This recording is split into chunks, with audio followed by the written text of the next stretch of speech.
Hi guys, magandang hapon sa inyong lahat. Ito guys, mayroon naman akong isi-share na mga Morgan dollars. Ito guys, mga gawa sa silver. Ito guys, umpisahan na natin.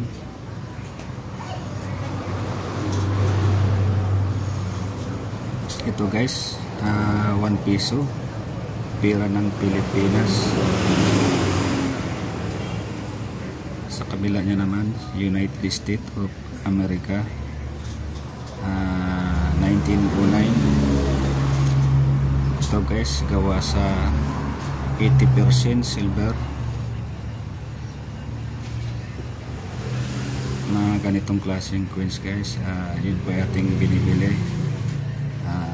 Kahit ano, ito guys, tubog sa ginto, tubog sa 24 karat siguro. Ito yung ginagamit noon na sa aras noong unang panahon. 1 piso Pilipinas.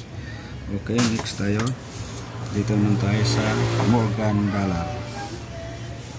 Ito naman guys, Morgan dollar.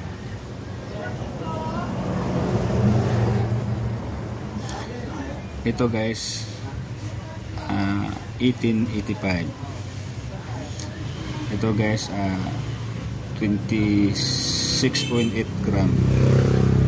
Ito guys, sa likod niya medyo malinis dahil ito ay nakadikit sa cabinet. Nakadikit siya sa cabinet, siguro dinikit ng may-ari noong panahon para hindi makuha ng mga bata. Talagang nakadikit siya sa cabinet, kaya yung sa kabila malinis. Ito naman sa harap niya medyo itim. Ito guys, 90% silver, 1885. Mga ganitong klaseng coins guys, 1885. Ito guys ay isang rare coins. Ito guys ay mataas ang halaga dahil bukod sa silver, antique na talaga siya. Humigit 100 taon na ang nakaraan. Okay, next tayo. Ito naman guys, 1 penny. Makikita nyo guys, 1908, 1 penny. Ito guys, gawa lamang sa isang copper. Ganito guys, ating binibili. Kahit gawa man siya sa bronze, binibili pa rin natin. Basta antique, yun po ay hindi ko tinatanggihan. 1 penny.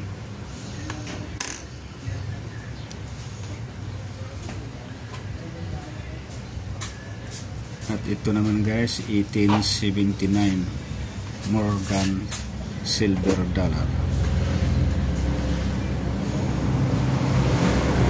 Makikita nyo guys sa likod, medyo malinis pa rin.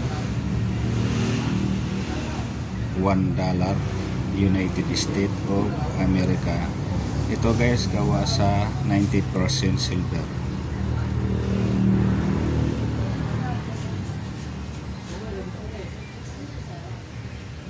$1879. Ito guys, talagang hindi natin tinatanggihan dahil ito ay isang antique, isang silver coins. Kahit gaano pa karami, yan po ay ating binibili, basta mga genuine. Ito guys, lahat ay genuine. Okay, next tayo. Ito naman tayo sa number 5. Morgan dollar pa rin guys. Ito naman guys, 1878 Morgan dollars. Makikita nyo sa harapan niya is mayroon pang mga itim-itim. Sa likod niya naman guys, malinis dahil ang isa lang mayari dito, nakadikit ito sa antique na cabinet. Kaya sa likod niya medyo nakaganyan siya, nakadikit sa antique na cabinet, kaya malinis yung sa likod.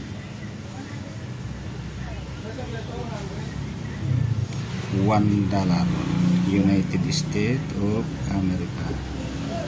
Ito guys, gawa sa 90% silver.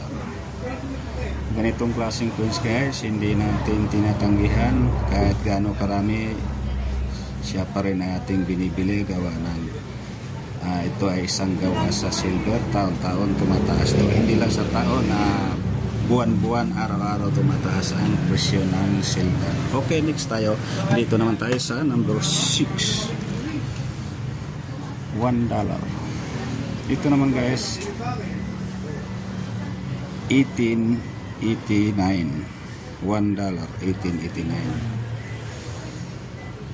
Sa likod niya guys, malinis pa rin, $1, United States of America. Ito ay gawa sa 90% silver. Makita niyo guys, talagang detalyado siya. Siya ay isang $1 na isang genuine. Ito guys, hindi bumababa sa 26.8, 26.7. Kaya ito talaga ang genuine na coins, kasi marami ngayon na lumalabas na replica. Ito guys, hindi replica, gawa sa silver, 90% silver. Hindi natin tinitiyanggihan pag ganitong klaseng coins guys. 1889. Okay, natapos naman ating video. Shout out naman sa Luzon, Visayas, Mindanao. Maraming salamat sa panonood, pagsuporta sa aking YouTube channel. Maraming salamat sa inyong lahat.